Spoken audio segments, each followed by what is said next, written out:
levantándolos, cuadrando todo para que puedan Ay. venir, Señor, a recibir tu enseñanza. Nos entregamos a ti, Espíritu Santo, toma control. Que seas tú enseñándonos, Señor, a través de tu palabra. Que no sea un mero conocimiento, sino que sea una palabra que traspase nuestro corazón. Que tu palabra llegue hasta los tuétanos, Señor. Que transforme nuestra vida, nuestra mente y nuestro corazón.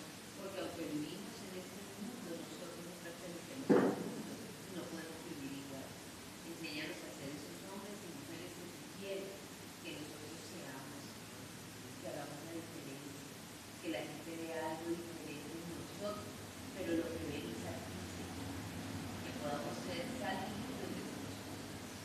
Así que así nos entregamos, amado Espíritu Santo, muévete conforme. En el nombre poderoso de Jesús, te pido con mi esposo, Señor, que seas tú renovando sus fuerzas, Señor. Que seas tú quitando todo cansancio. Que seas tú el Espíritu Santo dándole la llenura de tu Santo Espíritu, Señor. Para que sea tu palabra que fluya a través de él como río de agua viva, Señor. En el nombre poderoso de Jesús. Amén. Amén. Hoy tengo una diapositiva. ¿Alguno de los chicos me puede ayudar mientras cerramos aquí, arrancamos acá? Se me olvidó, qué pena.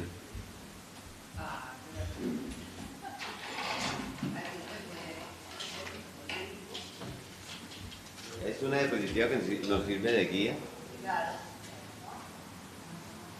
Pero vamos empezando, sobre todo porque la vez pasada quedamos con estamos hablando sobre fundamentos y hablamos sobre el Espíritu Santo, Dios, el Espíritu Santo, ¿se acuerdan? Y el último punto del que hablamos fue la evidencia de la obra del Espíritu Santo en nosotros. Y les contaba yo sobre como una ilustración sobre un niño que había tenido un cambio de corazón sus primeras 2 horas de vida, ¿se acuerdan? Como los signos vitales que se muestran, esa analogía como que eso mismo nos sucede con el Espíritu Santo. El Espíritu Santo nos muestra unos signos vitales que nos hace ver que realmente el Espíritu Santo vive en nosotros y tenemos un nuevo corazón y ese corazón está funcionando de la manera como Dios quiere que funcione. Y entonces hablamos de que éramos enemigos de Dios y ahora sí, nuestros afectos han cambiado. Y estábamos en Romanos 8. Vayan a Romanos 8 para que cerremos estos 5 minutos. Sí, perdón.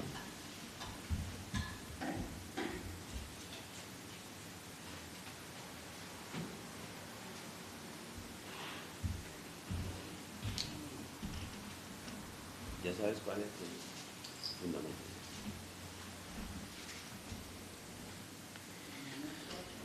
Sí, Romanos 8, estamos allí y mirábamos cómo cambian nuestros deseos cuando la obra del Espíritu Santo se hace evidente en nuestra vida, ¿sí? Y entonces en Romanos 8:7, vamos a Romanos 8:7.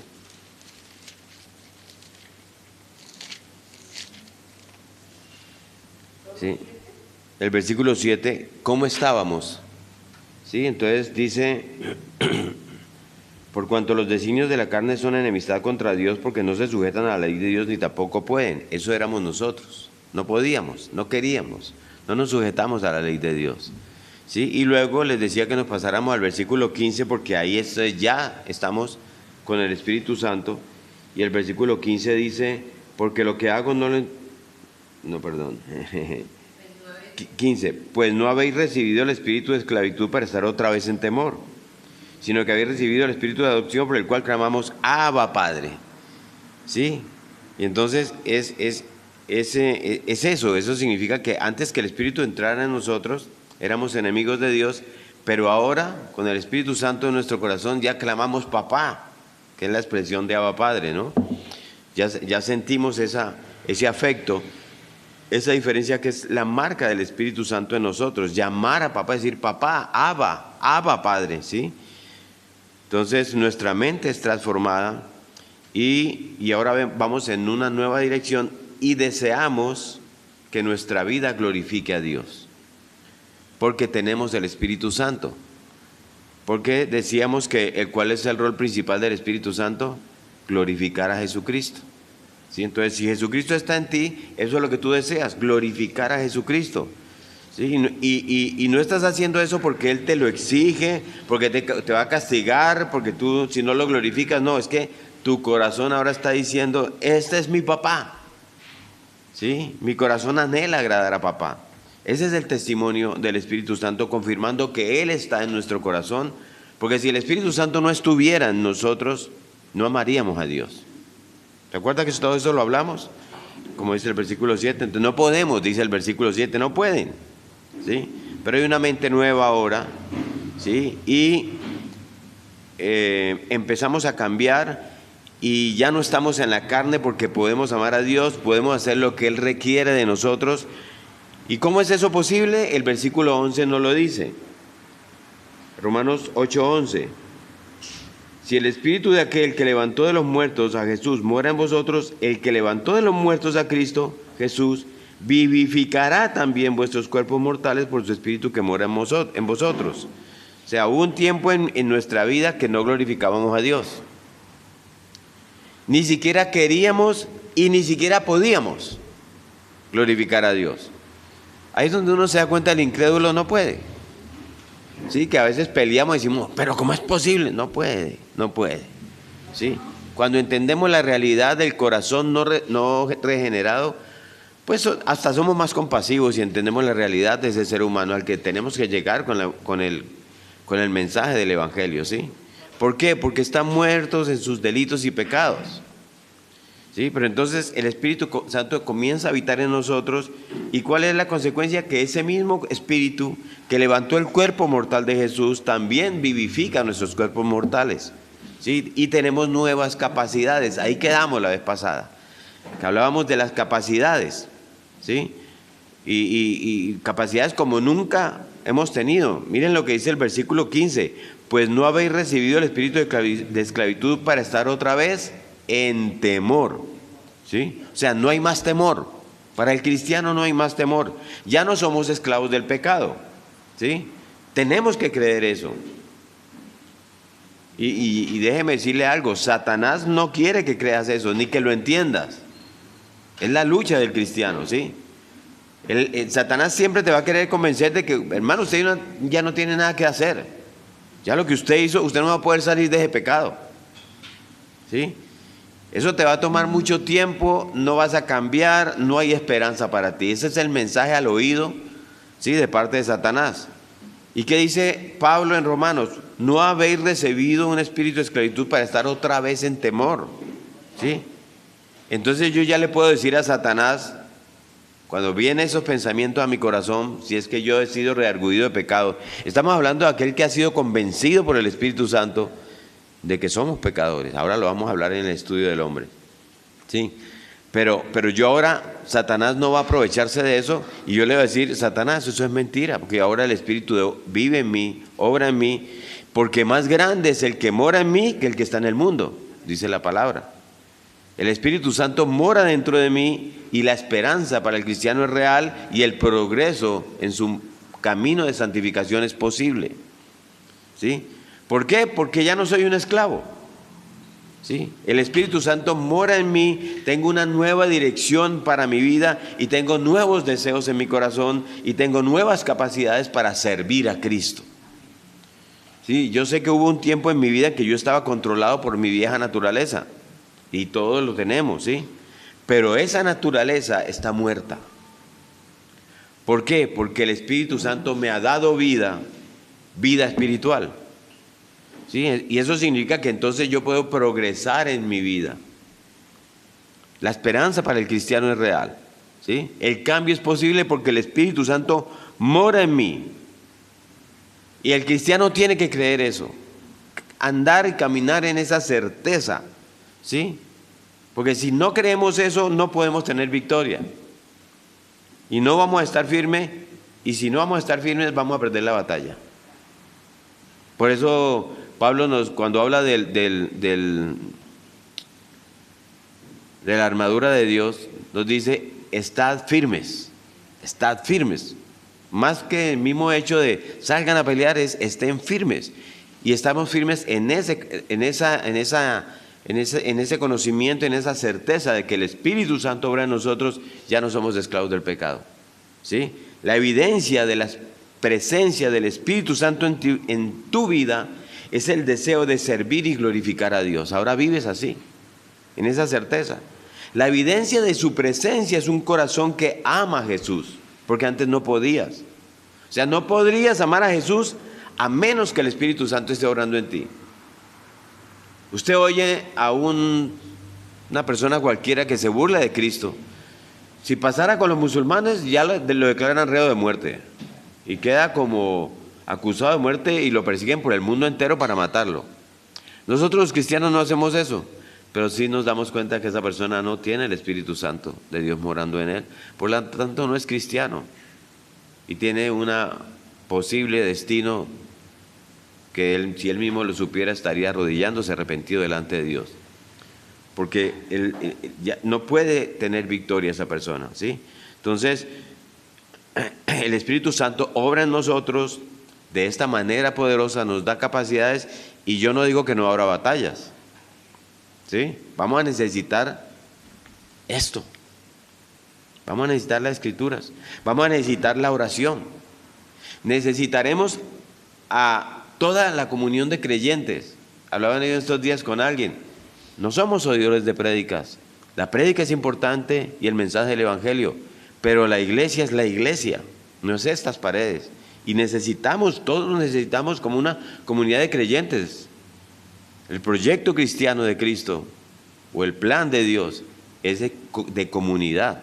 Y tenemos que actuar en comunidad, y en comunidad nos apoyamos, nos exhortamos, nos guardamos, nos cuidamos, ¿sí? Porque entre todos nos ayudamos, pero todos esos medios de gracia solamente pueden ser efectivos porque el Espíritu Santo mora en nuestros corazones, ¿sí? Esa es la gloriosa bendición del Evangelio, porque este es un mundo caído, este es un mundo quebrantado, y nosotros vivimos en la realidad de ese quebrantamiento, en medio de eso, todos los días. Usted, yo creo que ya se da cuenta de eso, ¿sí? Es un mundo quebrantado. ¿Cómo? ¿Alguien dijo algo? Pareció hoy. Pero nosotros podemos soportarlo con perseverancia, con paciencia y aún con gozo. ¿Por qué? Porque el Espíritu Santo me ha confirmado algo a mí y te ha confirmado algo a ti, que somos hijos de Dios. Esa es la certeza. Cuando el Espíritu Santo obra en mí, yo sé, porque Él me lo ha confirmado, porque aquí dice que el Espíritu habla a mi espíritu y me dice que soy hijo de Dios. Ese es usted y ese soy yo, ¿sí? Porque soy hijo de Dios. ¿Qué pasa? Bueno, ¿y qué pasa con eso? Pues que la tierra hecha perfecta y los cielos son para mí. ¿Se dan cuenta? Pero no solo, junto con mis hermanos en Cristo, pero con Cristo, ¿sí?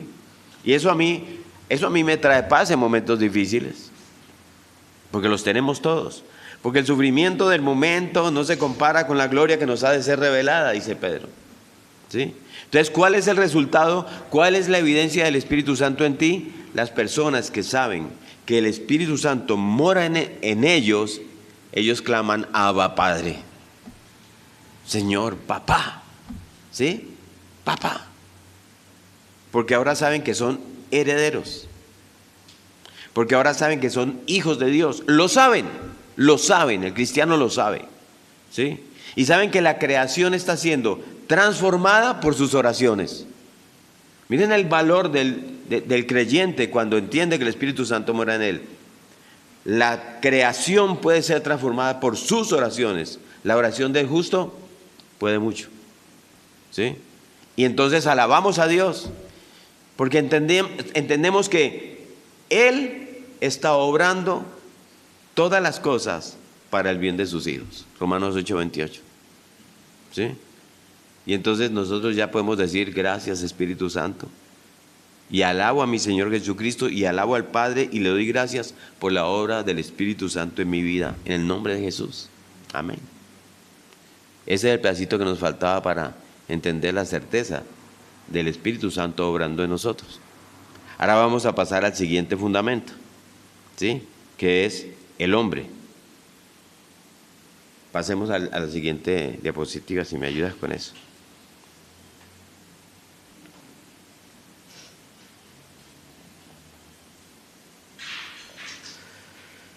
Esta clase, arrancamos aquí, me tomé 15 minutos de los 5 que decía. Esta clase se le puede llamar antropología. Ustedes han escuchado eso, que es el estudio del hombre. Antropos, hombre, logía, estudio. ¿Sí? Entonces, nuestro primer punto en la antropología y en el estudio y la doctrina del hombre es el origen del hombre. ¿Sí? Esto lo hemos visto ya cuando estudiamos Génesis, pero hay que estudiarlo hoy como fundamento. ¿Sí? ¿De dónde viene el hombre? Hay varias teorías. La primera teoría es la de Darwin, la teoría evolucionista de Darwin. Anótenlo ahí como punto para el quiz. ¿Sí?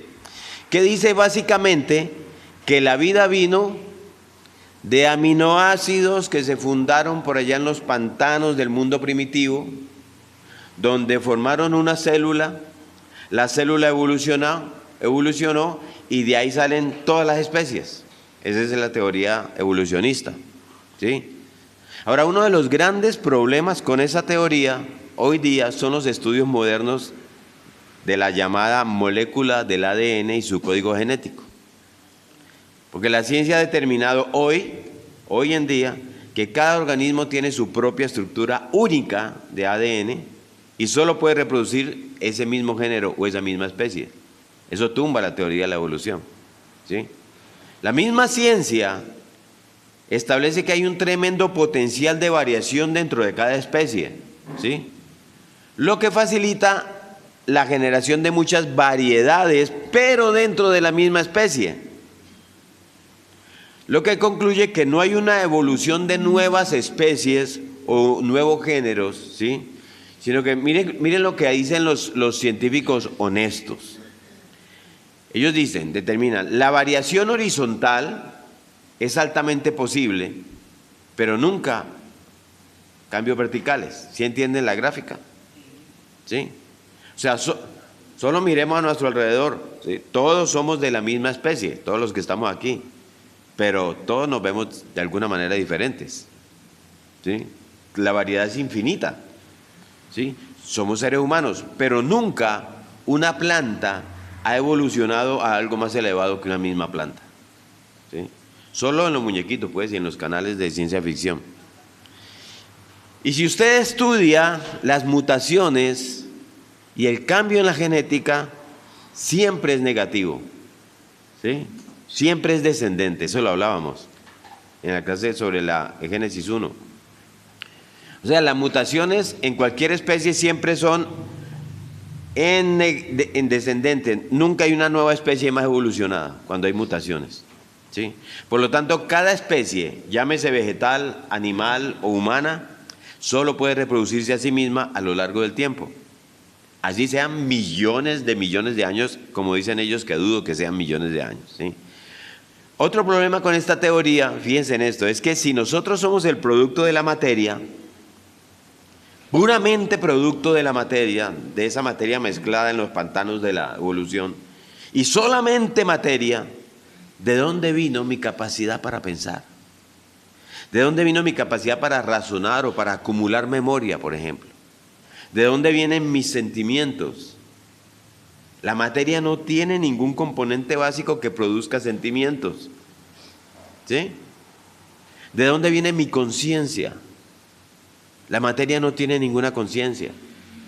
¿De dónde viene mi concepto de virtud, de justicia, de moralidad, de perseverancia? ¿Sí? ¿Cómo yo explico todo eso?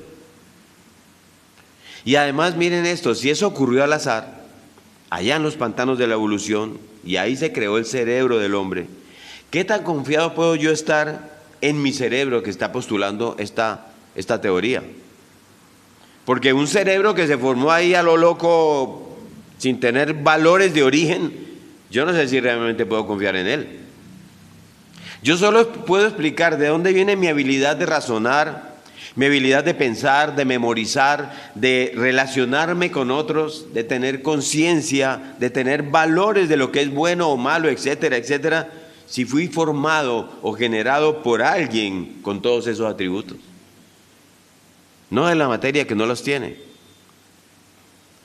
Esa es la teoría de la evolución. La segunda teoría que es más reconocida es la teoría deísta con D de dedo. No teísta con T, deísta.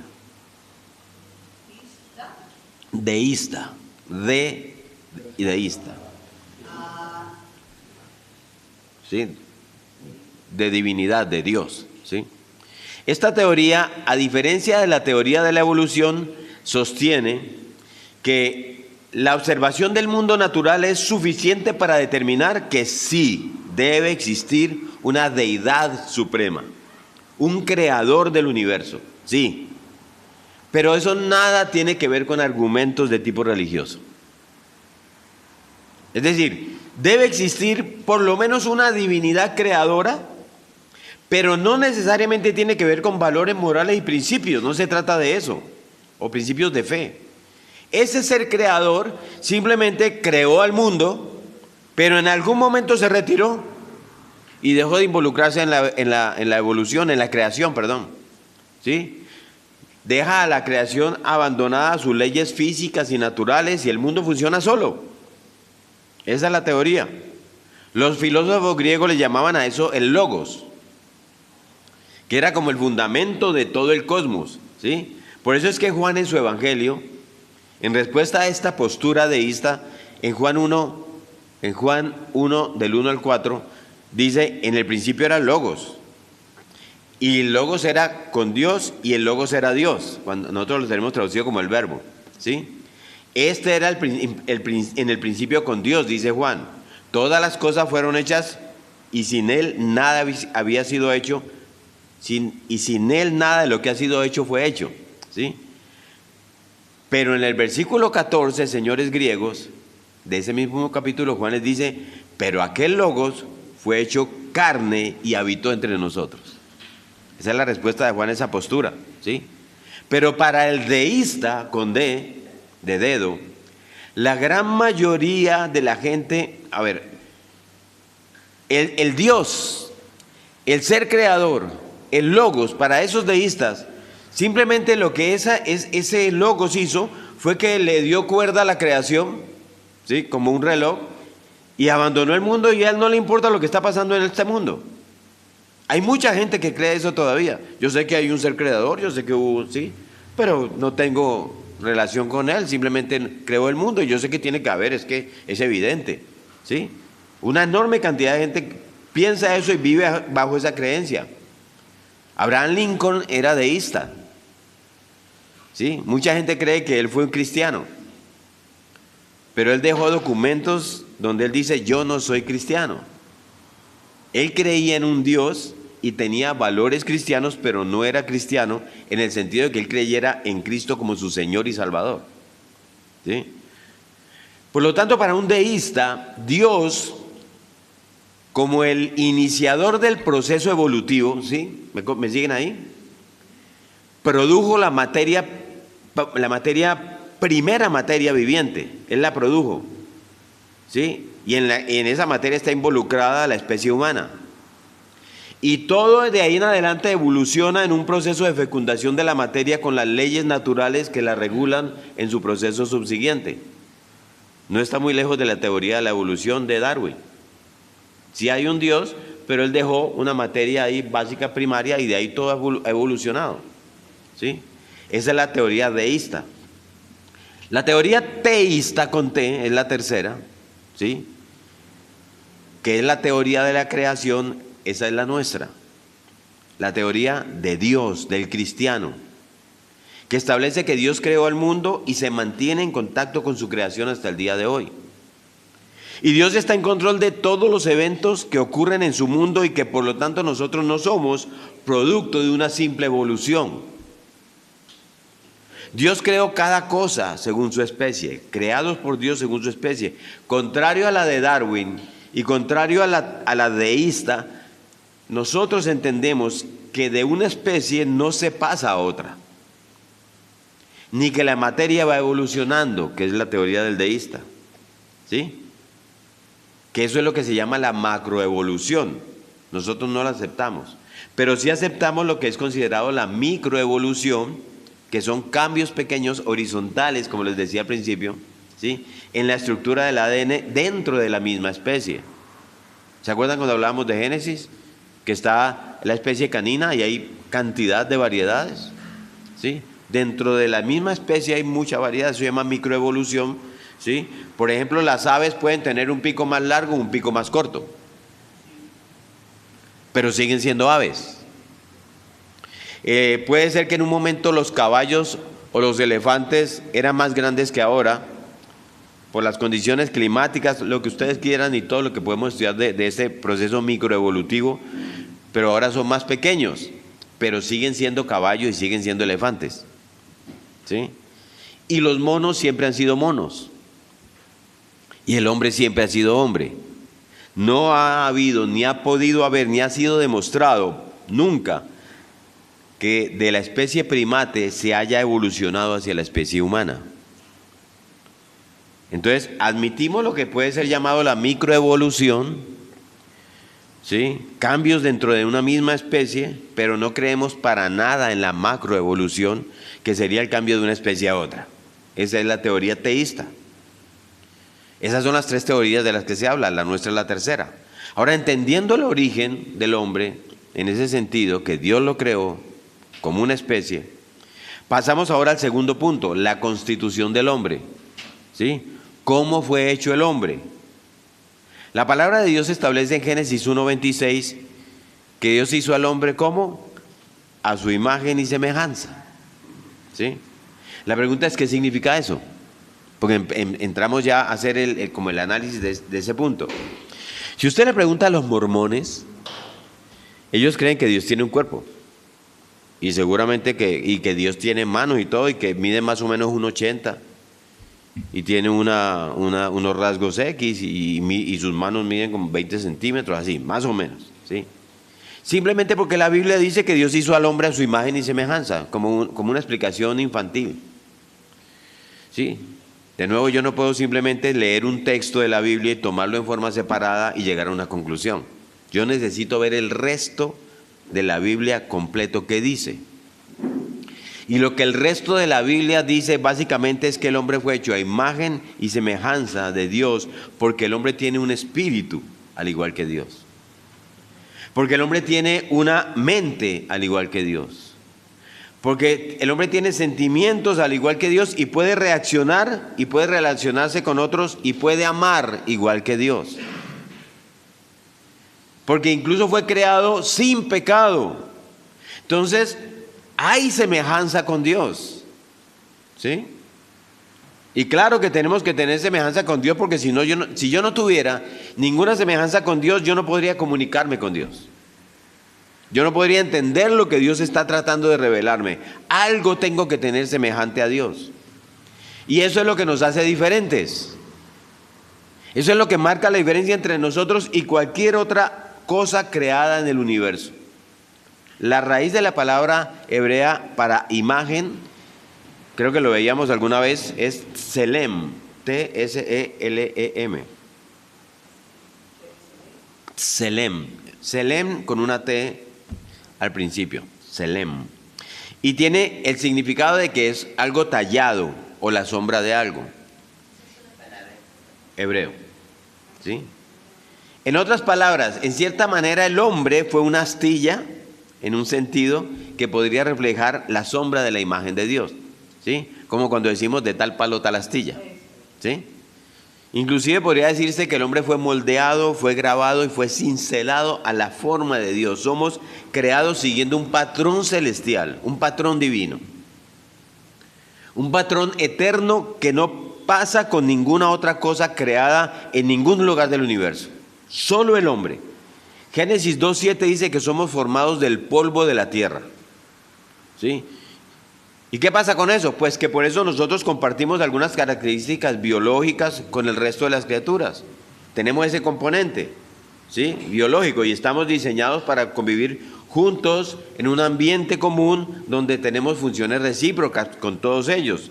Tenemos cierta reciprocidad biológica con todos, por ejemplo con las plantas. Nosotros creamos dióxido de carbono cuando exhalamos, y ellas que crean oxígeno, que es lo que necesitamos. Tenemos esa reciprocidad biológica con todas las criaturas. Lo mismo pasa con los animales. Tenemos esa reciprocidad con las plantas porque nos las comemos, ¿sí?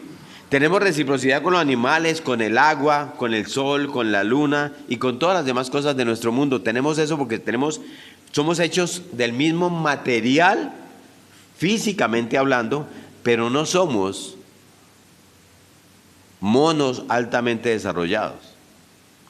Por el contrario, somos trascendentes en nuestra importancia porque literalmente hemos sido cortados, moldeados a imagen de Dios. ¿Está quedando claro? Sí. Eso no sucede con los animales, ni las plantas, ni nada en el universo. Usted tenga un poco de misericordia con los que dicen, si se murió tu perrito, hay un perrito en el cielo que te está cuidando. Los perritos no van al cielo. ¿Sí? Y entonces, eso debe describir algunos aspectos de la naturaleza humana que nosotros no compartimos con los animales, ¿sí? Como la conciencia de uno mismo, ¿sí? Son condiciones relacionadas a atributos, cualidades del ser y atributos que vienen de Dios. Esa es nuestra imagen y semejanza, que no se ven en ningún tubo de ensayo de la ciencia, usted no lo va a encontrar, no se pueden explicar a través de los fósiles, nunca lo van a encontrar, no lo podemos encontrar en los libros de filosofía ni de psicología. ¿De dónde viene, por ejemplo, el valor por la belleza y por la estética? ¿Usted se ha puesto a pensar eso? ¿Será que eso lo tienen los animales? No. ¿De dónde viene la sensibilidad por los valores morales? ¿Sí? El sentido de dignidad y de trascendencia que tenemos los seres humanos. La respuesta emocional a estos valores, no la reacción instintiva que es la que vemos en los animales, ¿sí? La emoción, no la reacción. Eso es lo que entendemos cuando están los animalitos. Yo le digo a mucha gente porque los animalitos han cobrado mucha fuerza a las mascotas hoy y los jóvenes dicen, ese es como mi hijo, y por Dios, ¿sí? Es un perrito, es un regalo de Dios. Dios nos dio ese regalo porque nos acompañan y vemos unas expresiones del amor de Dios a través de ellos que son incomparables. Pero son animalitos y ellos reaccionan por instinto. Es instinto puesto por Dios, pero no son conscientes de eso, ellos no están en la conciencia. Dios no, por ejemplo, Dios nos relata en la palabra que Él a veces se aira, se entristece o se goza. Esos son rasgos emocionales que solo los humanos experimentamos, ¿sí? Y de los que tenemos conciencia propia, conciencia de esos sentimientos. Esa es la diferencia con el animalito. El animalito se aira como reacción, pero él no dice, ahora en adelante mi amo no me trajo comida a las 7, de aquí en adelante no vuelvo a comer. Y va a ver. Es más, le voy a orinar todos los rincones. Él no lo hace en conciencia. Es una reacción instintiva, la forma en que reaccionan los animales. Entonces, un animal puede mostrar alegría, temor, ira, pero como una reacción instintiva, ¿sí? Pero él mismo no es consciente de ello. ¿Eso nos queda claro? ¿Sí? Y esa imagen de Dios, el hombre no la ha perdido. La ha embarrado, la ha dañado, la ha marchitado, pero no la ha perdido. Somos llamados a cuidarla y a respetarla. Miren lo que dice Génesis 9. Vamos a Génesis 9, versículo 6. Después de la caída del hombre, miren lo que dice ese versículo. Génesis 9. Ya pasamos por ahí, en el estudio de Génesis, pero no sé si usted se acuerde. Dice Génesis 9:6, el que derramare sangre de hombre, por el hombre su sangre será derramada, porque a imagen de Dios es hecho el hombre. ¿Sí ven? La razón por la que Dios dice en Génesis 9:6 que el que mate a un hombre, a él se le debe quitar la vida, es lo que está diciendo ahí, ¿sí? Es porque ese hombre todavía lleva impresa la imagen de Dios. Y este concepto de la imagen de Dios continúa en el Nuevo Testamento también.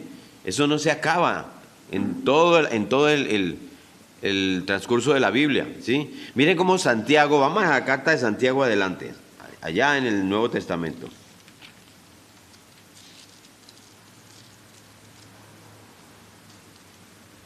Santiago, en el capítulo 3, versículos 8 y 9, Santiago lo dice de otra manera y con relación a otra práctica. ¿Sí? Santiago 3, 8, 9.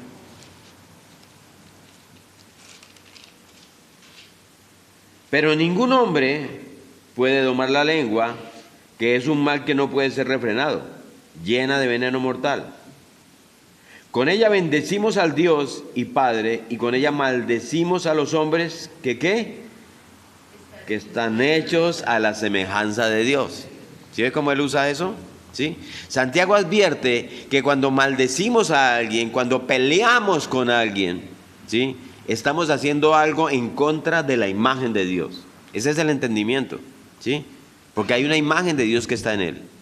Y eso es bien importante que nosotros lo tengamos presente y que no se nos olvide.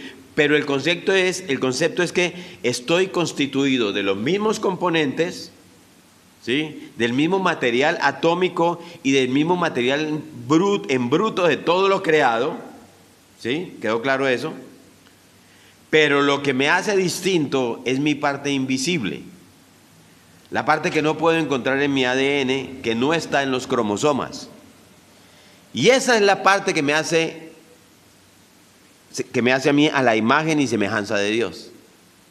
Desde el principio el hombre fue creado siguiendo un patrón divino, hecho conforme a un patrón divino, en lugar del patrón terrenal y material. Y es el único ser vivo en el universo entero hecho conforme a ese patrón divino. Por eso el hombre es trascendente, trasciende. La parte más pura del hombre no puede ser reducida a una fórmula química. No la van a encontrar nunca. Dígale eso a un muchacho metido en la ciencia. Nunca la vas a encontrar. Hagas todos los estudios que quieras. La parte más genuina del hombre, como ser trascendente, o la esencia misma del hombre no puede ser vista en la molécula del ADN del hombre. No puede ser encontrada en los cromosomas.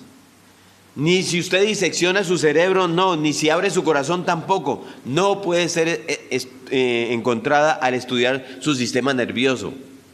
Lo han querido hacer por todos lados. Se pueden hacer todos los experimentos científicos que quiera sobre un ser humano y nunca se va a descubrir la verdadera parte del hombre que no tiene componentes químicos y que es la realidad intangible de que es un ser trascendente. El hombre es distinto a cualquier criatura creada. En Eclesiastés 3, 11 hay una declaración tremenda sobre eso. Dice, hablando de Dios, dice que Él lo hizo todo hermoso en su tiempo y dice, y ha puesto eternidad en el corazón de ellos. Esto es en el corazón de los hombres. Eso solo es verdad en el hombre. Solo en el hombre.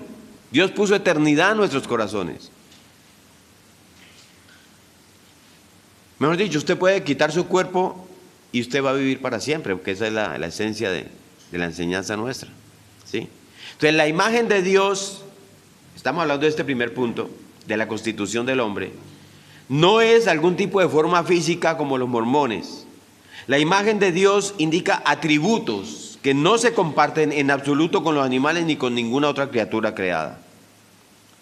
Ahora, si usted se ha preguntado, porque uno se pregunta eso, y eso lo hablamos cuando estudiamos el hombre en Génesis 2, si no será que el cuerpo del hombre sí lleva la imagen de Dios. Y la respuesta es no, ¿sí? En el sentido más puro y verdadero, ¿sí? Y aquí podríamos meternos hasta en filosofía, pero somos polvo, como dice, polvo a polvo. Y eso no es ser como Dios, ¿sí? En cambio, la personalidad sí es eterna, y eso es ser como Dios.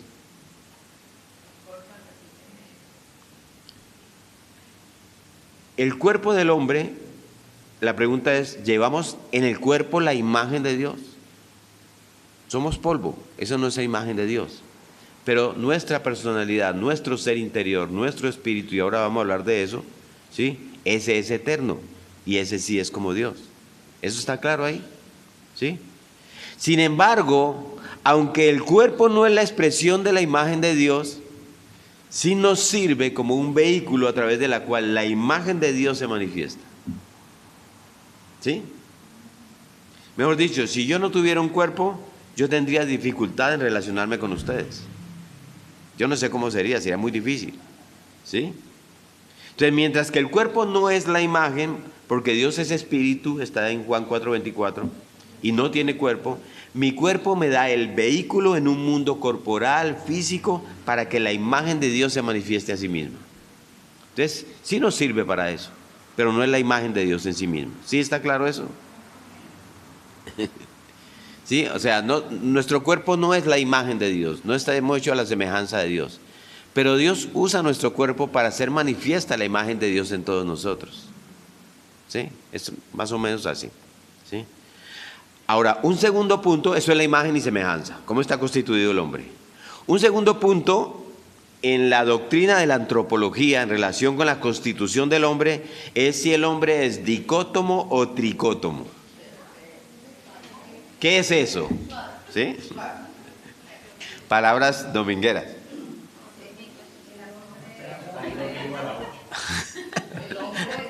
Dicótomo o tricótomo, es decir, si el hombre es dicótomo, tiene dos partes, o es tricótomo, tiene tres partes.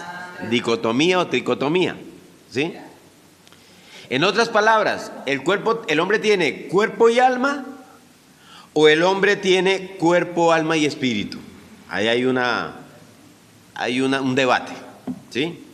Yo pienso que la gran mayoría de las personas que estamos aquí consideran que el hombre tiene cuerpo, alma y espíritu porque nos han enseñado eso, la teoría de la tricotomía, ¿sí?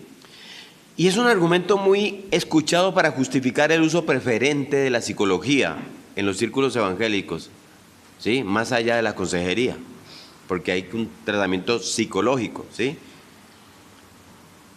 Pero ese es un argumento bíblico. Porque los ingredientes de lo psicológico ciertamente existen, ¿sí?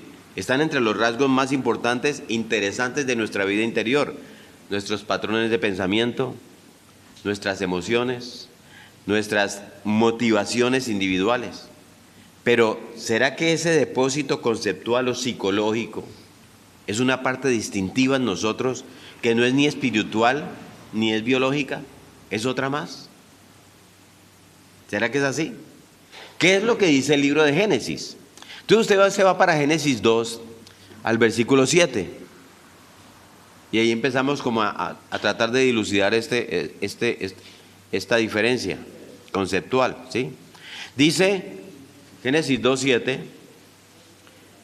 Entonces Jehová Dios formó al hombre del polvo de la tierra, lo que decíamos ahora, nuestra constitución material. Esa es una parte, ¿sí? Y luego, ¿qué hizo? Y sopló en su nariz aliento de vida, o sea, le infundió su espíritu. Y dice, y fue el hombre un ser viviente. Dos partes. Dos partes están ahí. Entonces la pregunta es, ¿de dónde viene la idea de una tercera parte? Porque no viene del entendimiento de la iglesia cristiana desde sus comienzos, ¿sí? Este es un... Señor. Pero cuando hay partes en la Biblia que dice, háblale, o sea, ahorita incluso lo digo, un versículo que dice, o sea, se le habla a tu espíritu y al espíritu pone minúscula, no al espíritu Ajá. de Dios. O sea, entonces, Vamos a mirar eso porque la Biblia nos habla de esas cosas. Vamos para allá, ¿sí? Entonces, ¿sí? Ese es un concepto que viene de la filosofía griega. Los griegos entendían, y creo que ya lo hemos visto acá, lo explicamos cuando hablamos de los estoicos, no sé si se acuerdan, que lo espiritual, el espíritu y la materia no se podían unir, ¿sí? Porque uno era pecaminoso y el otro era puro, no sé si se acuerdan cuando lo estudiamos, ¿sí? De ahí que los estoicos no creían que Cristo pudiera haberse encarnado, que Él no vino en carne, ¿sí? Eso lo estudiamos hace poquito, ¿sí? Entonces, los griegos postulaban que entre el cuerpo y el espíritu había un tercer elemento puente, ¿sí? Que los unía a los dos para que no se tocaran. Y que ese elemento puente era el alma. De ahí sale la idea de la tricotomía. De modo que es una idea importada de la filosofía griega. Ahora, Diana María nos lo dice. Pastor, ve, hay pasajes de la Biblia donde dice que el hombre tiene cuerpo, alma y espíritu. ¿Sí? Bueno, en relación con eso, no olvidemos que con frecuencia la palabra de Dios usa sinónimos para enfatizar algo. Cuando la palabra de Dios dice en Deuteronomio 6.5, si usted lo encuentra ahí, pero Deuteronomio 6.5.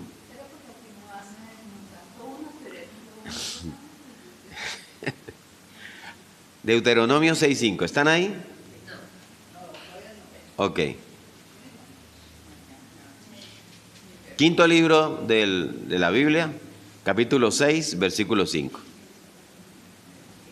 Y amarás a Jehová tu Dios de todo tu corazón y de toda tu alma y con todas tus fuerzas.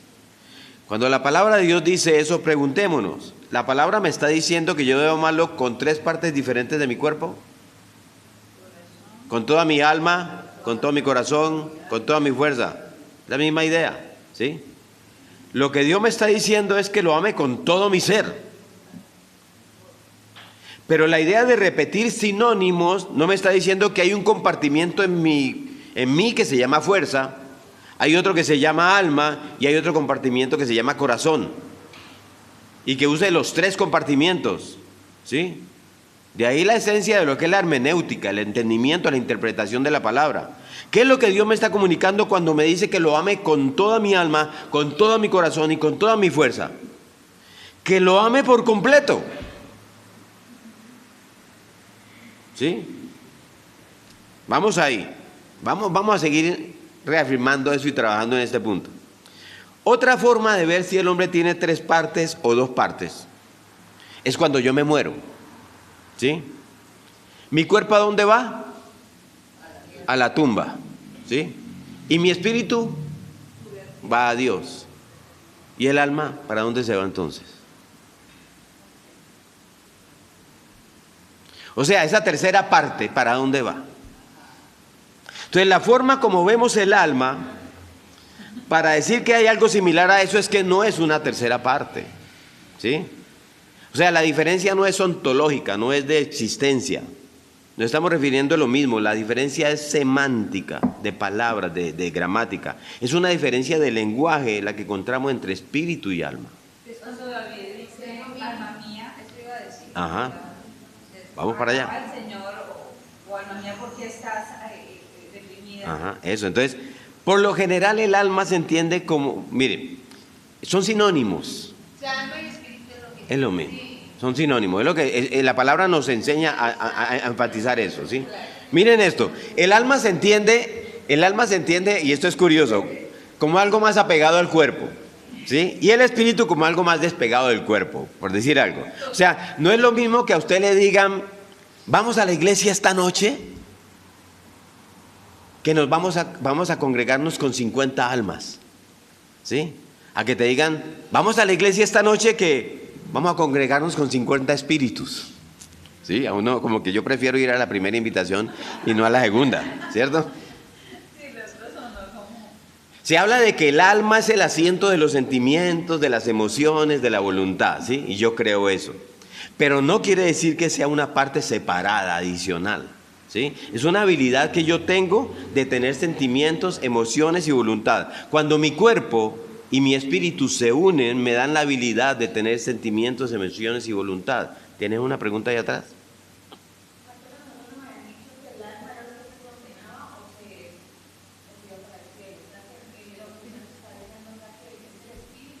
Sí, porque si te dicen que es el alma, entonces, ¿y mi espíritu? ¿Ese dónde queda? ¿Se condena o no se condena? ¿Sí? Somos espirituales y nosotros somos un seres espirituales con cuerpo aquí en la tierra, pero cuando morimos, el alma es la que se salva y mi espíritu. Por eso cuando le dan cuando le dan la explicación a uno, y eso lo leí en un libro de sanidad, creo que se llama Sanidad Interior, y que él decía que cuando nosotros estamos en el mundo que no hemos recibido ni reconocido a Dios, nuestro espíritu está muerto, ¿sí? Por eso estamos sujetos a nuestros delitos y pecados y hacemos lo que quiere la carne. Pero cuando reconocemos a Dios, nuestro espíritu vive. Entonces ahí lo que está, el entendimiento sería, o sea, mientras no reconocemos a Dios y bueno, Hay una muerte espiritual, pero están las emociones, están los pensamientos, está todo eso, pero están muertos en delitos y pecados. ¿Sí? pero cuando reconocemos la existencia ahí, Somos vivificados en el espíritu. ¿Sí? Significados más no es que te llegue una parte nueva. No llega parte nueva, nada. O sea, Es la ahora, misma parte, es la misma. si usted quiere llamar al espíritu alma, está bien. ¿Sí?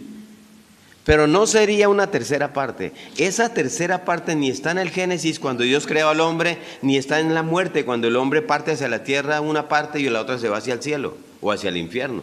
¿Sí? Entonces debemos entender que el hombre es dicótomo. ¿Sí? La sustancia material es llamada cuerpo o carne y la sustancia inmaterial es llamada espíritu, alma, mente, pero sobre todo corazón. Y eso lo estudiamos una vez. ¿Sí? La sustancia material es llamada cuerpo o carne, ¿sí? Y la sustancia inmaterial es llamada espíritu o alma o mente, pero sobre todo corazón. Y les quiero enfatizar esto porque estas palabras se usan de forma indistinta para referirse a la dimensión inmaterial de la persona. Siendo corazón, el término más usado y más amplio para referirse a la vida interior del ser humano.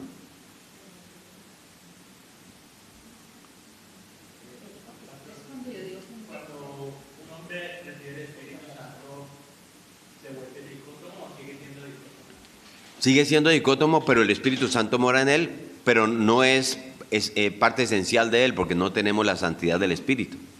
¿Sí? Recibimos al Espíritu Santo, pero seguimos siendo cuerpo y espíritu. Ahora, él habla a nuestro espíritu, vivifica nuestro espíritu, mora en nosotros, nos da capacidad de lo que hablamos al principio, pero no es parte de un ser humano, es el Espíritu Santo que mora en nosotros. Ajá. La palabra alma se utiliza en las escrituras como sinónimo de espíritu para describir a una persona en cuatro etapas diferentes de su existencia eterna. Alma se utiliza para describir a una persona en la vida preterrenal, es decir, antes de nacer. Sí, es una manera de explicar, ahora vamos a hablar sobre antes del nacimiento, pero es una manera de explicar que son sinónimos que se utiliza para hablar del espíritu del hombre.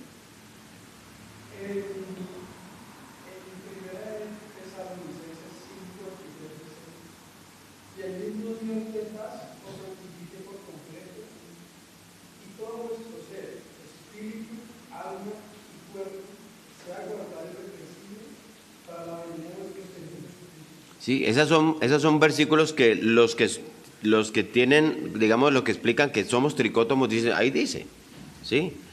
Pero por todos lados la palabra nos dice cosas, o sea, estoy queriendo explicar que hay una connotación de reforzar eso como sinónimos, mas no somos tres partes. O sea, bíblicamente es muy difícil explicar que el hombre tiene tres partes, ¿sí? Dios creó al hombre, dice, del polvo y le dio aliento de vida. Cuando muere, va a la tierra y el otro va a Dios, ¿sí? Entonces, cuando habla sobre todo del corazón, miren, hablábamos en una clase pasada, ¿sí? Que desde una óptica bíblica, los pensamientos, las motivaciones, la voluntad y todo el interior del ser humano reside en el concepto de corazón, y ahí resume todo eso, ¿sí? Y el corazón se expresa a través del cuerpo. Ahora, yo les digo algo, porque yo me puedo quedar ahí, y si cualquiera de ustedes piensan que es tricótomo, pues no vamos a pelear por eso, ¿sí? ¿Sí? Porque no es un punto doctrinal que sea trascendental, ¿sí? Sin embargo, yo me voy más allá y encuentro en la Biblia muchos paralelismos que usan ambos términos o sinónimos, ¿sí? Por ejemplo, miren lo que dice María. Vamos a reflexionar sobre eso. Miren lo que dice María en Lucas. Vámonos para Lucas 1, 46, 47. Después de Mateo, Marcos, luego Lucas. Lucas, capítulo 1, versículos 46 y 47. ¿Sí?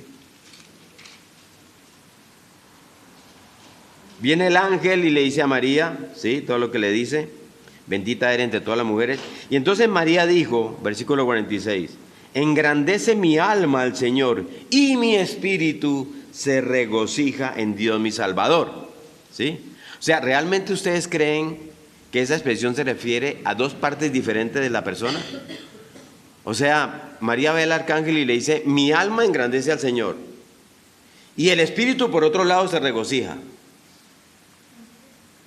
Yo no creo eso.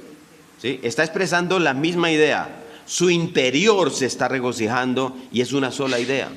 ¿Sí? Eso se refuerza con el sinónimo, pero la palabra usa esas dos palabras para enfatizar algo. ¿Sí? Es interesante incluso que en el Antiguo Testamento la palabra alma y espíritu se intercambian. Usted la encuentra a veces de una manera, a veces de otra. ¿Sí? Mejor dicho, a veces se refiere al alma de la persona como la que va a Dios. Y a veces dice que es el espíritu el que va a Dios. No haciendo ninguna diferencia entre una cosa y otra, identificándolos como una sola cosa. ¿Sí? Entonces, yo considero que somos dicótomos, pero si usted dice somos tricótomos, no vamos a pelear por eso. ¿Sí? Yo lo veo como sinonimia, o sea, un tema de que se refuerza un concepto en la palabra para hablar de nuestro espíritu. Y la base fundamental es esta: somos creados en dos partes y cuando morimos regresamos en dos partes. ¿Sí? Mientras tanto, ¿y saben por qué les digo algo? Esto porque hay algo en la iglesia actual, y lo digo con respeto por esa profesión, y es la psicología. La psicología refuerza mucho este aspecto de la tricotomía, porque ahí tienen una base para hablar de que, ok, tu espíritu por aquí y tu cuerpo por allá, pero vamos a trabajar en tu alma. Y empezamos a trabajar en posiciones de sanidad en el alma de la persona. El espíritu se lo dejo para la consejería del pastor. Pero aquí el alma, hablamos de psicología. Es que así dice. ¿Sí? El espíritu es la parte como religiosa. Eso, allá, esa parte que es intangible, que casi que estás levitando. Y tu alma es la que tiene tus problemas. Y yo la verdad tengo mucho conflicto con la psicología por encima de la consejería bíblica. Porque cuando la consejería bíblica entra a actuar sobre el corazón del hombre, que involucra todo, ¿sí? Y que lo llama a realmente reconocer su verdadero condición de ser humano, que la vamos a ver ahora, y la verdadera sanidad que viene a través de Cristo, yo trabajo con el espíritu de esa persona, que es su misma alma, para resolver todas las dificultades que ella tiene. Pero la psicología ha reforzado mucho la tricotomía.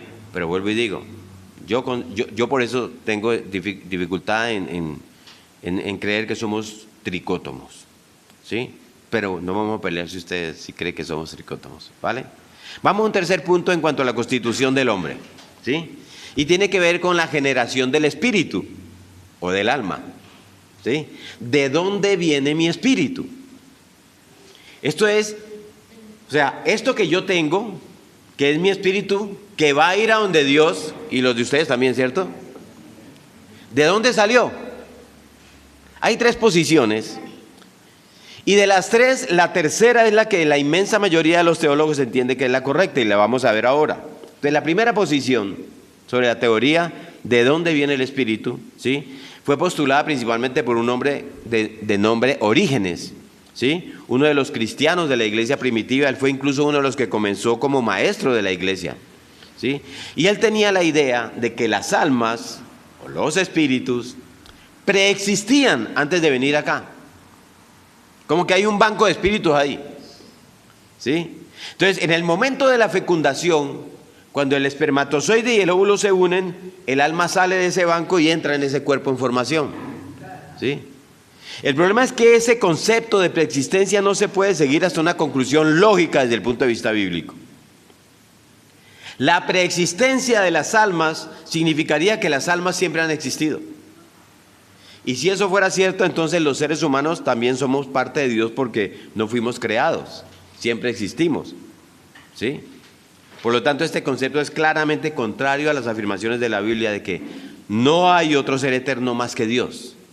Perdóname, Orígenes es más o menos en qué etapa. De los padres de la iglesia en el primer siglo, el segundo siglo realmente. Entonces, sí, después de Cristo. Ahora, Jesús es el único ser nacido en este mundo que sí existió antes de su nacimiento. El único.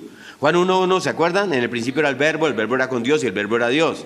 Y si usted lee Juan 17:5, dice, ahora pues, Padre, Él está dando la oración, glorifícame tú al lado tuyo con aquella gloria que tuve contigo antes que el mundo fuese. ¿Se acuerdan?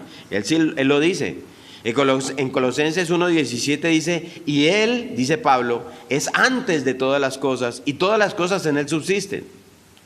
Cuando Juan el Bautista ve a Jesús, él dijo en Juan 1:30, este es aquel de quien yo dije, después de mí viene un varón el cual es antes de mí. Lo dice él, porque era primero que yo. Y Juan nació 6 meses antes que Jesús. ¿Sí? Las autoridades judías le dicen a Jesús en Juan 8:57, aún no tienes 50 años y tú dices que has visto a Abraham. No sé si usted se acuerda de ese pasaje. Y Jesús les dice, de cierto les digo, antes que Abraham fuese, yo soy. ¿Sí? O sea, su nacimiento humano fue un evento único que jamás se replicó al mismo nivel. La segunda posición es que el espíritu del hombre es una creación especial de Dios que entra al cuerpo en una etapa temprana, ¿sí? O sea, en el momento de la fecundación o un poquito después, Dios crea un alma nueva y entonces esa alma es la que entra en la nueva criatura. Hay 2 problemas con esa posición. Es que el alma es una creación especial de Dios que entra al cuerpo en una etapa temprana, ¿sí? En el momento de la fecundación o un poquito después. Que Dios crea un alma nueva. Ahora, ¿cuál es el problema con esto? Si Dios crea un alma nueva, Dios todavía está creando. Por lo tanto, Él todavía no ha descansado de su creación, como dice en el libro de Génesis, y Dios creó todo y descansó. Ahí hay una diferencia con un principio bíblico. Entonces, todavía Dios está en proceso, en ese proceso. Y el otro problema es que, ok, listo, viene de Dios y fue Dios quien la creó en ese momento y la mandó en el momento de la fecundación. ¿Y mi pecado de dónde viene? Porque Dios la acaba de crear y todo lo que crea Dios viene sin pecado, tiene que venir sin pecado. ¿Sí o no? ¿Sí me siguen ahí? Vino de Dios directamente en ese momento. ¿Y mi pecado? ¿Él me crea de una vez con pecado? Romanos 3:10 dice, no hay justo ni aun uno, no hay quien entienda, no hay quien busque a Dios, todos se desviaron, a unos se hicieron útiles, no hay quien haga lo bueno, no hay ni siquiera uno. Por eso la mayoría de los teólogos no han aceptado esta posición tampoco. Ahora hay una tercera posición, y es la que la mayoría de los teólogos entiende y acepta. Esto es de estudio de antropología, ¿sí? Y es que el alma, el espíritu, al igual que el cuerpo, resultan de la generación espontánea y natural cuando estas 2 cosas se unen, ¿sí? Cuando el espermatozoide y el óvulo se unen y se fecunda, se produce la fecundación, hay algo que Dios ha hecho y ha puesto de forma especial en esas células que de forma espontánea se genera el alma. Algunos han considerado, pues esto ya va más allá, pero vengo a decírselos, que incluso en el momento de la fecundación hay un haz de luz, porque se crea el alma, ¿sí? Y como el espermatozoide viene de mi papá y el óvulo viene de mi mamá, ¿sí? Y esa alma resulta de esa generación espontánea, de esa unión, de ahí mismo es que también viene mi pecado. De lo que mi papá y mi mamá me han transmitido a través de sus genes y esa formación genética que se dio allí, ¿sí?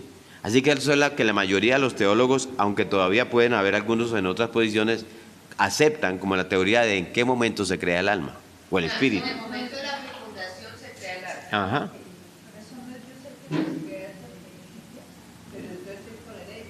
Sí, claro, viene la herencia del pecado, ahí es donde se transmite. Si Dios lo trajera aparte, Dios lo trae en santidad, sin pecado. Cuando la palabra dice que nosotros somos concebidos desde antes del mundo, o sea, en el pensamiento de Dios ya estamos desde antes de que existiéramos. Sí, eso sí. Correcto. Es en el pensamiento del Señor, más nuestra alma no ha sido creada, nada ha sido creada sin nuestra alma. En el momento de la fecundación. Hay muchas dudas y muchos libros sobre eso, pero son las tres posiciones que más se consideran, y de esas la tercera es la que los teólogos aceptan más como un hecho que por lo menos tiene una lógica bíblica, ¿sí? En ese sentido. Ahora el tercer punto es la responsabilidad del hombre. Ya hablamos de la constitución del hombre en 3 puntos. Imagen y semejanza. Segundo punto es... ¿ah?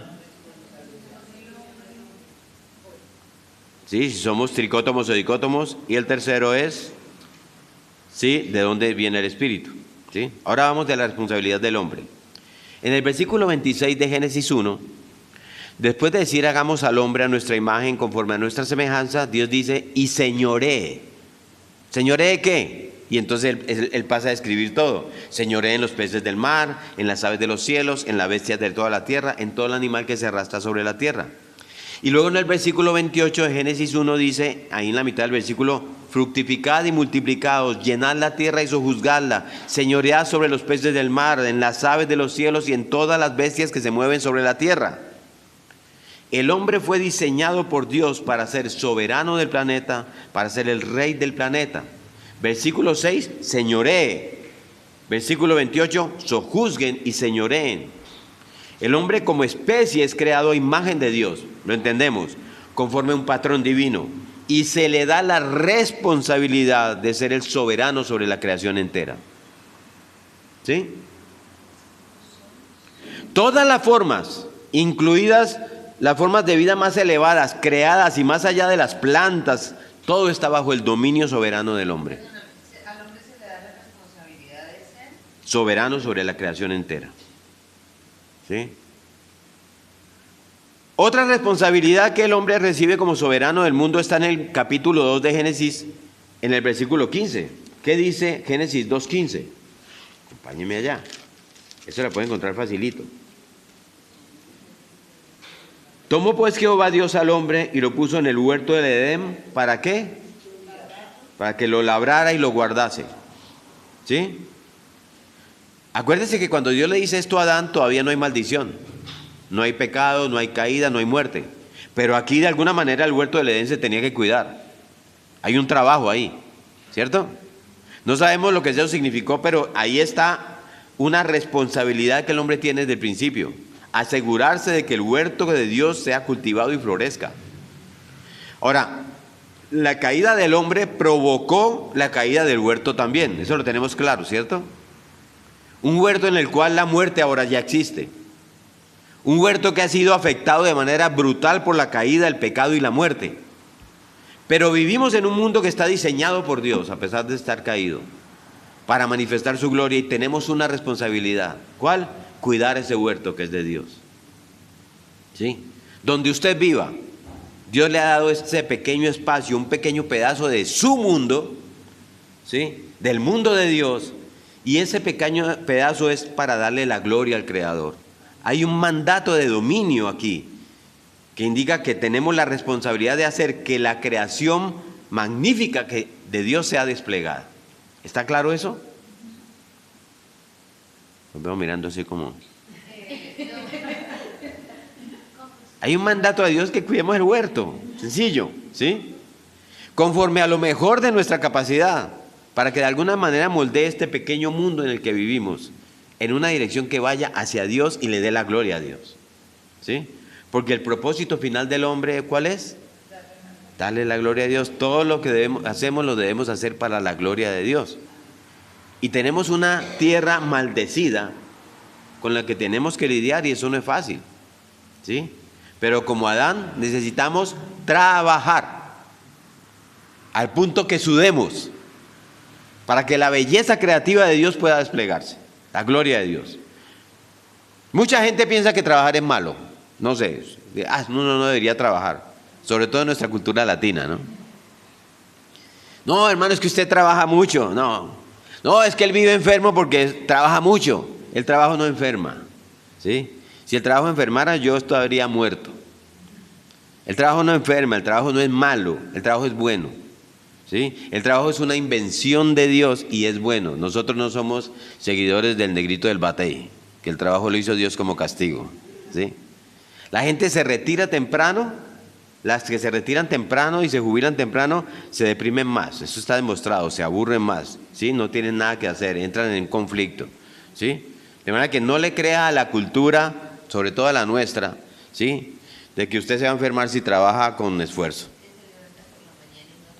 Eso. Ahora, lo que sí puede enfermar, quizá, es en mi trabajo, es la insatisfacción que yo experimente en mi trabajo. Eso sí enferma. Pero eso ya es una cuestión de aceptación de lo que Dios me ha dado y que yo debo estar contento cualquiera que sean las circunstancias, como dice la palabra. ¿Sí? Entonces, ¿las condiciones del trabajo cambiaron? Sí, obviamente.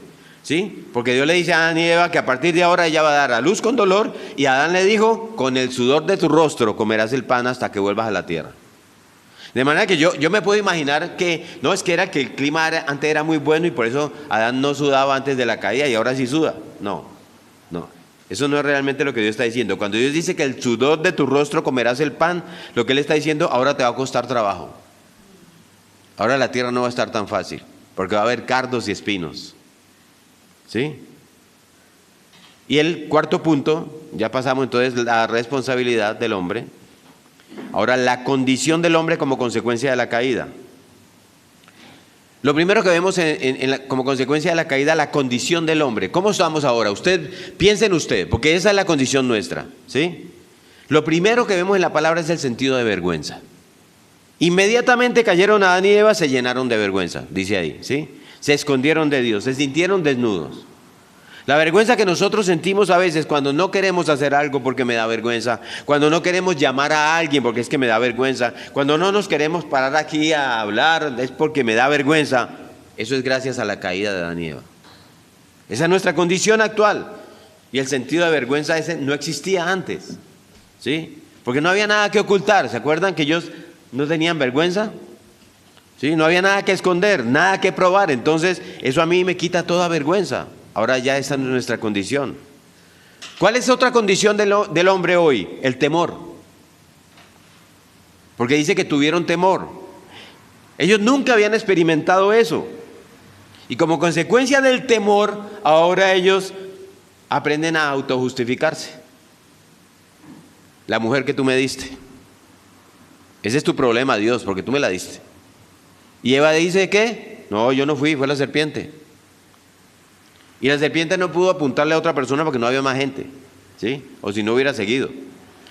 Pero comenzaron a justificarse. Y cuando nosotros en una relación de matrimonio decimos, no, eso es tu problema, eso es tu culpa.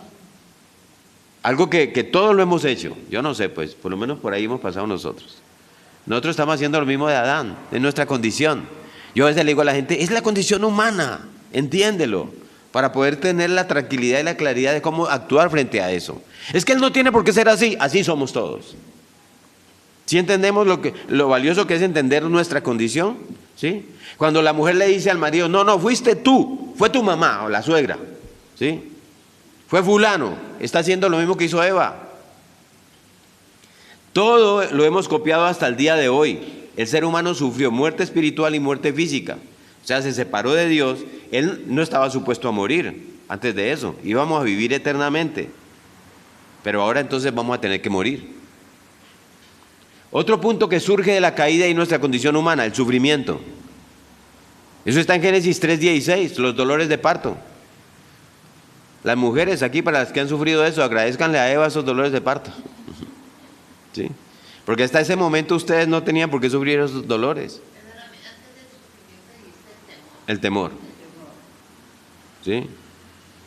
Ahora recuerden que nosotros no solo somos lo que estamos sufriendo. La palabra de Dios dice, mire qué dice la palabra de Dios en Romanos 8:22. Váyase a Romanos 8:22. No somos solo nosotros.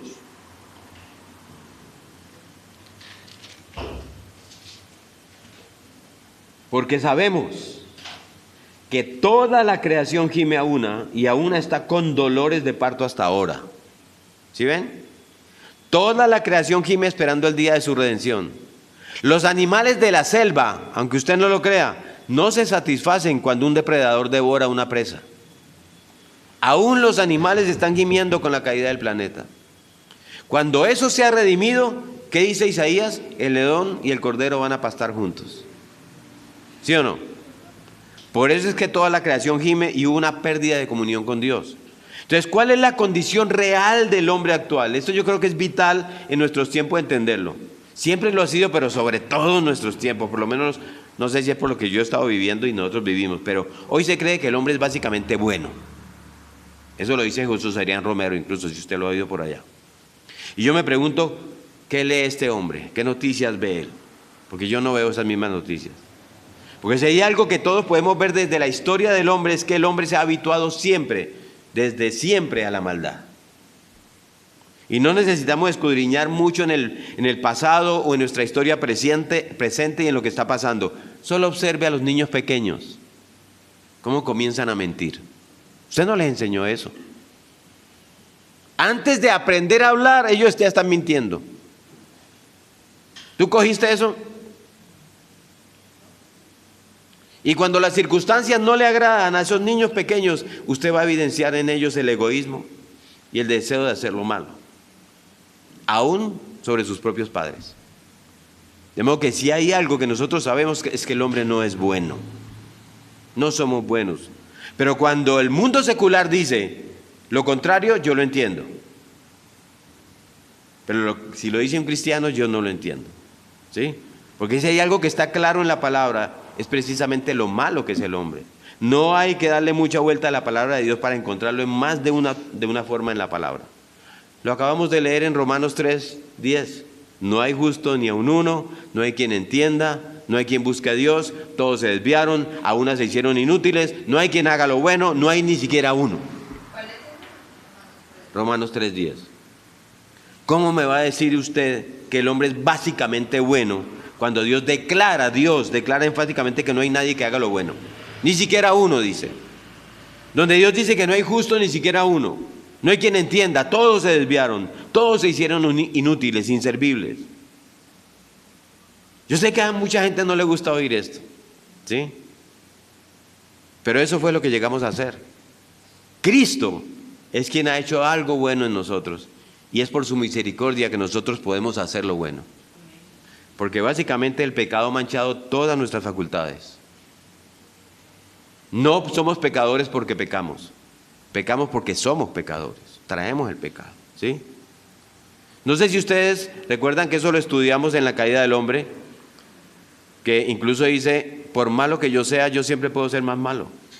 ¿Se acuerdan cuando hablamos de eso? Cuando pusimos un ejemplo de un hombre que se para frente al verdugo de sus padres en un juicio frente a toda la barbarie que hicieron los nazis con los judíos. Que él se desmaya y dice, es que yo veo a este hombre y lloro y me desmayo porque yo sé que yo puedo llegar a esa maldad. Siempre podremos llegar a ser más malos. Lo que implica que mi mente, mi pensamiento está manchado por el pecado. Mis deseos están manchados por el pecado. Mi voluntad está manchada por el pecado. Mis motivaciones están manchadas por el pecado. Todo lo que yo soy está manchado. No hay una área de lo que yo soy que no esté manchada por el pecado. No nos creamos así. A mí me piden una opinión y yo doy una opinión. Y lo digo hoy porque lo entiendo eso con certeza. Y me pueden decir, pastor, usted está equivocado. Yo le digo, puede ser porque mi opinión está manchada por el pecado. Y puedo estar siendo desviado por el pecado, por una inclinación hacia lo que yo quiero decirte. Estudia más, analiza más y revisa más. Porque todos tenemos esa inclinación. Por eso la condición del hombre, nuestra condición después de la caída y fuera de Cristo, es una condición de muerte espiritual y de estar separados de Dios. Esa es la realidad y esto nos lleva al quinto y último punto, que es el punto de hoy, que es el destino del hombre. Ahí está. Nuestra condición es último que dijiste. Después de la caída y fuera de Cristo es de muerte espiritual y de estar separados de Dios. El destino del hombre. El pecado afectó toda la raza humana, listo, con depravación, corrupción, enfermedad y muerte. Toda la humanidad nacería con la naturaleza pecaminosa de Adán y eso es transmitido generación tras generación. Estudiamos una clase que llamamos la transmisión del pecado, ¿sí? El pecado afectó a todos. La historia del hombre no puede ser borrada ni sus consecuencias, están delante de nuestros ojos, seamos conscientes de eso. La corrupción humana originada por la rebelión hacia el Creador es la causante de todos los males que el hombre experimenta. Pero el hombre en general no tiene comprensión adecuada del ser. respecto a esa condición. Por lo tanto, no solamente desconoce los principios de su creación y saca teorías, sino que también desconoce los principios de su degradación. Por eso, ¿qué necesita el hombre? Ser convencido de su miseria moral y de su miseria espiritual, la obra del Espíritu. Que vea su grave deficiencia para obedecer la ley de Dios. Tú no puedes, ¿sí? Y la imposibilidad de alcanzar la salvación por méritos propios, para que pueda reconocer su separación espiritual de Dios y además apercibirse de que hay un juicio final. Tenemos que conocer eso. Tenemos que estar convencidos de eso. Es verdad que existe un estado de condenación eterna, amados. Es verdad. Y no sería prudente pasar por alto este asunto tan trascendental, porque eso afecta el destino de no pocos hombres y mujeres. Millones, millares.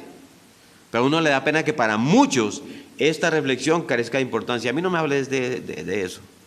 Y la Biblia lo habla todo el tiempo, de un lugar de oscuridad. Váyase a Timoteo, ¿sí? A la segunda carta a Timoteo. Un lugar de oscuridad, que es el destino de todo aquel que rechaza la gracia de Dios. Segunda de Timoteo, capítulo 1, versículos 8 y 9.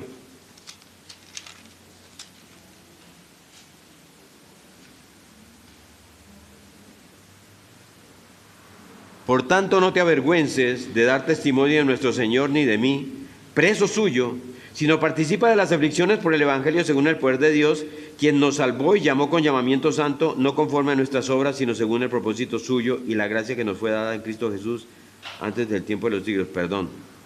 Segunda de Timoteo 8 y 9. Creo que anoté mal el pasaje.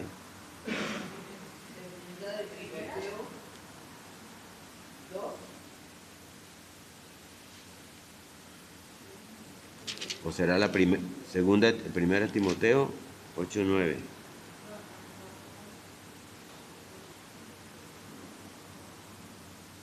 Bueno, me les quedo regalando esto, porque ahí dice que va a haber un lugar de oscuridad que es el destino de todos los que rechazan la gracia de Dios.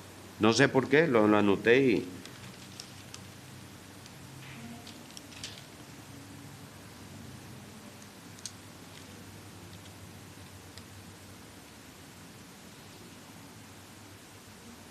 Bueno, se las paso después. Y en Judas, que tiene un solo capítulo, en el versículo 3 dice, para los cuales está reservada eternamente la oscuridad de las tinieblas. A estos se le puede añadir cantidad de pasajes bíblicos que vienen a confirmar la existencia de un sitio designado en la eternidad, reservado para aquellos que se oponen al mensaje de la gracia divina. Un lugar donde obviamente Dios no se hace manifiesto. Y por consiguiente su amor y su presencia permanecerán eternamente ausentes. Y ese será el estado del alma o del espíritu sin Dios, que se describe en diferentes maneras en la Biblia: tinieblas, soledad, angustia, temor, pena, vergüenza, confusión, eterno remordimiento. El destino del hombre, en definitiva, un periodo sin fin donde la persistente soledad existencial del alma va a constituir el efecto natural de la absoluta separación de Dios. Pero el futuro de la humanidad puede ser diferente, porque donde abundó el pecado, sobreabundó la gracia. Y gracias a la reconciliación efectuada a través de Jesucristo, toda persona rescatada del pecado ya resolvió todas esas contrariedades que acabamos de ver en el posible destino del hombre. ¿Sí? Porque la nueva criatura en Dios ya no está esclavizada por el dominio del mal. Esa fuerza motora llamada pecado ya no tiene autoridad sobre el creyente en Cristo. Como dice Romanos 6:14. Váyase a Romanos 6:14.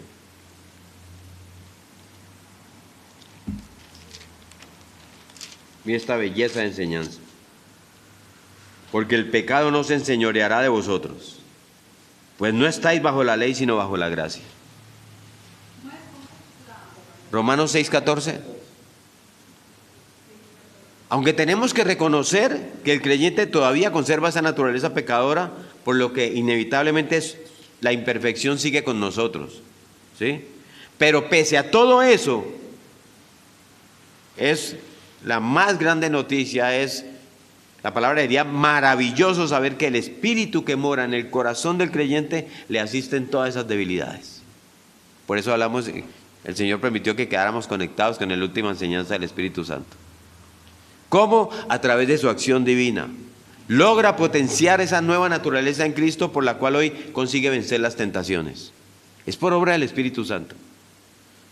De esta forma y en medio de diversas tensiones espirituales, entonces todo cristiano es santificado por Dios y se efectúa la redención por una sola persona que afectó para siempre la raza humana. ¿Quién fue? Jesucristo nuestro Señor. Y usted se va para Romanos 5, del 18 al 21 y miren esto.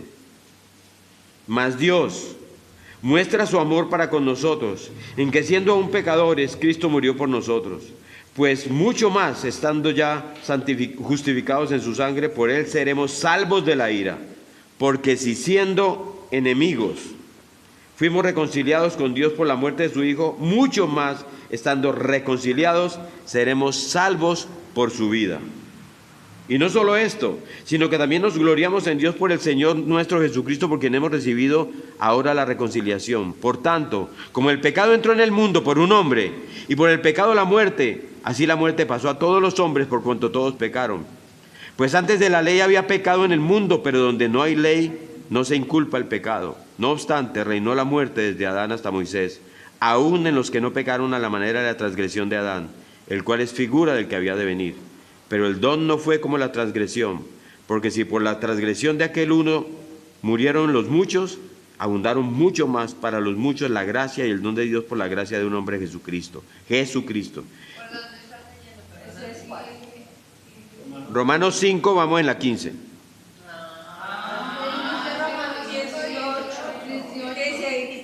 5 del 18 al 21. Bueno, me fui desde atrás. Vamos hasta el 18, pues. Que me animé a decírselos desde antes.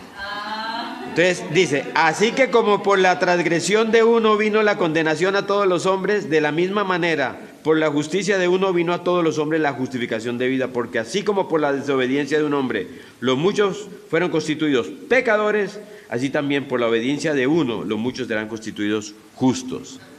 ¿Sí? Entonces el hombre vivirá para siempre, somos eternos, el Dios nos ha dado eternidad, pero o en el cielo o en el infierno. Si se reconcilia con Dios, en la presencia de Dios a través de Cristo. Pero lo dijo en Hechos 4:12, no hay otro nombre debajo del cielo por medio del cual podamos ser salvos. Incluso la gente del Antiguo Testamento no fue salva por obras. Ellos fueron salvos por la persona de Cristo, un Mesías que iba a venir. Ellos pusieron su fe en el Mesías que iba a venir. Y nosotros hemos puesto nuestra fe en el Mesías que ya vino.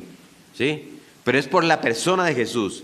Y si no reciben a Cristo como Señor y Salvador, vendrá la condenación lamentablemente. Esa es la doctrina verdadera respecto al destino del hombre. Y el último punto, porque usted va a oír otras doctrinas extrañas y falsas sobre el destino del hombre. Estos son 3 minutos. Usted va a oír, por ejemplo, que nosotros nos vamos a ir al nirvana. Al nirvana. Eso es lo que proclama el hinduismo. Que el hombre sigue reencarnando y reencarnando y reencarnando hasta que ¡plá! Se une allá con Brahma, Dios, y ahí se quedó. Ese es el destino del hombre según el hinduismo. Usted verá si lo quiere creer. Está el universalismo, que dice que todos vamos a ser salvos, todos, hayamos oído de Cristo o no, todos vamos a ser salvos porque somos hijos de Dios, y que la gente que está en la selva, que no ha oído a Jesucristo, también va a ser salva. Y pues si la gente que en la selva ya es salva, porque aunque no hayan oído de Jesucristo, pues lo peor que podemos hacer es ir a evangelizarlos, ¿cierto? Pues ¿para qué? ¿Sí? Otra doctrina sobre el destino del hombre es el naturalismo, que es una corriente atea, que dice que no hay nada más, todo se termina al morir, nos volvemos abono, ¿sí? Eso es falso, obviamente. Otra doctrina que lamentablemente ha cogido fuerza dentro del mundo cristiano, y es la doctrina del aniquilamiento, ¿sí? Todas esas preguntas van en el quiz. Esa es una doctrina que dice que no hay infierno, ¿sí? Sino que cuando tú te mueres, ahí terminó todo para ti. Y si tú no eras creyente, Dios te destruye. Y si eras creyente, pues tú vas a la presencia de Dios. Hombres cristianos que han llegado a esta posición de que no hay infierno, por Dios. Si Cristo mismo lo enseñó. Y por último, estas 2 doctrinas que son doctrinas católicas. usted va al purgatorio, donde tú acabas de pagar por tus pecados. Eso ni siquiera hay una sola palabra semejante ni un concepto semejante en la palabra de Dios. O si no, el limbo, que es el destino de los niños que mueren sin ser bautizados. Yo creo que los que postularon esta doctrina están más en el limbo que son niños. Porque es que no hay asidero para eso. No importa por dónde yo lo coja, no hay enseñanza semejante en la palabra de Dios. Todo eso es mentira, ¿sí? Y bueno, ya hechas todas esas consideraciones, tenemos que entender que recibimos una buena noticia con todo esto. El mensaje del Evangelio de Salvación, que es que Jesucristo sufrió por todos nosotros y tenemos que poner nuestra mirada de fe en esa cruz, pues un sinfín de sentimientos tormentosos invadieron su alma, su espíritu. Angustia, soledad, temor, oscuridad, dolor, toda una experiencia infernal que supuso el precio de nuestros pecados en él. Así es como gracias a la perfecta obra del Hijo eterno de Dios, el cristiano ya ha sido liberado de ese fatídico destino que les dije al principio. Ya nuestro destino es Cristo, ¿sí? Y por ello la Biblia garantiza que ninguna condenación hay para quienes están en Cristo Jesús. Amén. ¿Alguna pregunta? ¿O muchas preguntas?